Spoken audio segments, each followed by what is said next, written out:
그러면 워터폴과 애자일의 프로젝트 진행 방식에 대해서 설명을 하면 MBTI로 치면 J탑이에요. 철저하게 계획해서 진행하는 방식입니다. 정확히는 이 위에 기획도 있어요. 회 한 번 할 때 제대로 하는 게 제일 중요해요. 왜냐하면 전체 회사의 그룹사 기획이 있고요. 회사 기획이 따로 있고 그 다음에 그 계획에 맞게 단계별로 내려오는 겁니다. 반대로 애자일 프로젝트는 P타입에 가까워요. 한 번 시작하고 난 다음에 경로를 계속 수정해 가는 겁니다. 무한히 성장하는 방식이고 특히 리더는 여기서 무한히 성장해야 돼요. 여기서는 리더가 들어가기 때문에 보스가 아니라. 그래서 불확실한 미래도 무한히 도전하는 그런 사람이 모두에게 필요해요. 여기서. 그래서 도전 방식은 가능한 거 100%다 한다. 이게 딱 워렌 버핏이 한 말의 개념이 느껴져요. 워렌 버핏이 이런 명언을 남긴 적이 있어요. 나는 내가 넘을 수 없는 7피트 장대는 찾지 않는다. 내가 넘을 수 있는 1피트 장대만 찾는다. 즉, 할 수 있는 거는 100%다 한다는 뜻입니다. 가능한 만큼 최대치의 효율성을 만드는 게 이 워터폴 시스템이에요. 애자일 시스템은 일단 시작해서 저 북극성 지표에 맞게 도달하는 방법을 계속 경로 수정을 해 가면서 찾아가는 방식입니다. 원대한 목표를 정하고 끝없이 나아갑니다. 해법을 찾아 나가는 방법이에요. 이게 사실 혁신보다는 개선이 어렵거든요. 그래서 워터폴은 처음부터 끝까지 맞춰서 진행하는 방식이고요. 애자일은 무한히 성장시키는 방식을 취하고 있습니다. 이게 달라요. 뭐가 더 뛰어난 개발 방식이다가 아니라 정확히 따지면 소프트웨어의 가장 최신 방식은 애자일 방법론입니다. 그렇다 치더라도 항공이나 이런 영역에서 소프트웨어를 일부 개발하시는 분들 같은 경우에는 오히려 이 워터폴 방식이 훨씬 중요하겠어. 우주선 띄우고 난 다음에 이거 경로가 잘못됐네? 그리고 난 다음 개선해버리면은 저기 뭐 우주 반대편으로 날아갈 거 아니에요. 즉 상황별로 다른데 소프트웨어 네이티브 기업에서 지금 하는 방식에서는 대부분 애자일 방법론을 택하고 있습니다. 그리고 이게 가장 최신적인 방법이에요. 대표적인 예시를 보면은 해법을 찾는 법에서 슈카월드식이 있고 신사임당식이 있어요. 슈카월드는 와 비장하게 하면 안 되겠다. 예를 들어 회사 다니면서 유튜브 하다가 겸직 금지 의무를 위반해서 중징계를 받을 상황이었어요. 근데 사직하라고 했어요. 그러면 징계를 면할 수 있다. 그럼 징계를 받으면 이직을 못해요. 그래서 사직을 했습니다. 나는 이게 유튜브가 안 되면은 이직을 해야 되겠다 생각을 해서.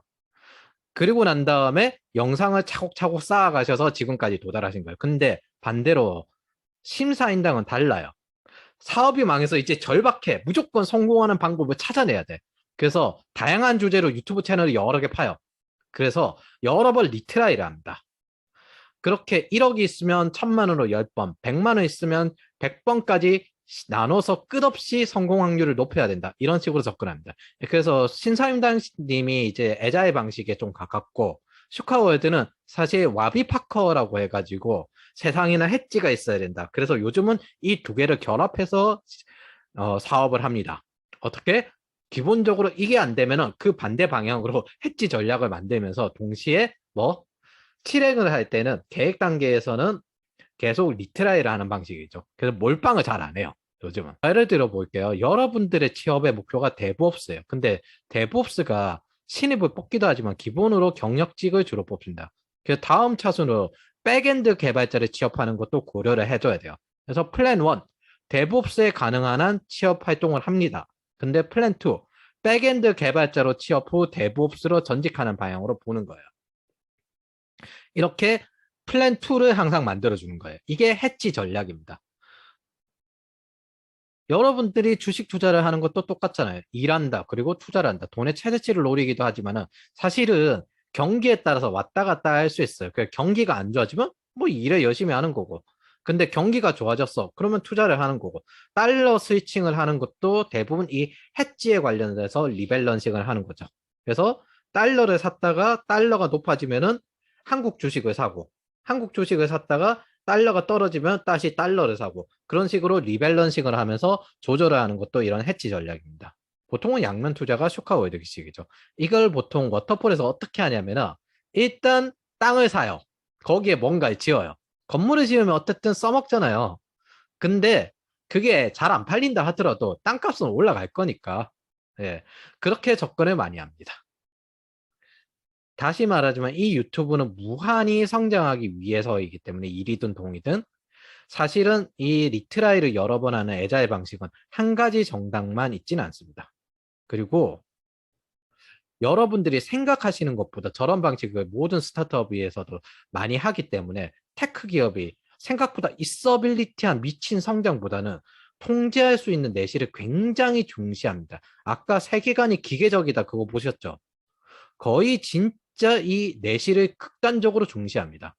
이 스타트업 커브라는 개념이 있는데 데스밸리를 이렇게 통과하고 난 다음에 이 스케일이 극단적으로 올라갈 때 우리가 이걸 보는 거예요. 그래서 뛰어나신 분들은 이미 이때 합류되어 있어요. 투자 받아가지고 이렇게 올라가는 겁니다. 그리고 이때쯤 하베스트 시점에서 보통 신입을 뽑죠.